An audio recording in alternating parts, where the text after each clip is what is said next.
ধুম টাক টুক ধুম। আনন্দিতা তাকাও, আজকে আনন্দিতার টাকলু হওয়ার দিন।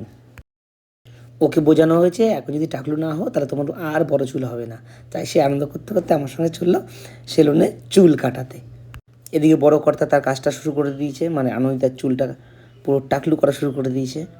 এদিকে দেখে পিছনে ওর মা দাঁড়িয়েছে, দাঁড়িয়ে ওর মাও কান্নাকাটি করছে, মানে চোখের জল ধরে রাখতে পারছে না। কষ্ট আমারও হচ্ছিল যদিও চুলটা নিয়ে। যাই হোক, চুলের যদি যত্ন নিতে হয় তাহলে তো ওকে দু একবার নাড়া করতেই হবে। যেহেতু ও খুব ছোটো এর জন্য ওকে খুব একটা সোশ্যাল মিডিয়াতে আমি আনতে চাই না। যাও রেকর্ড করি গোপনে রেকর্ড করি, ও খুব একটা রেকর্ড পছন্দও করে না, মানে রেকর্ডিং করলেও ডিলিট করে দেয় সব ফাইল ফোন ধরে।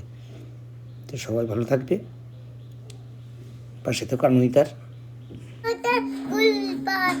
লা লা লা লা লা লা লা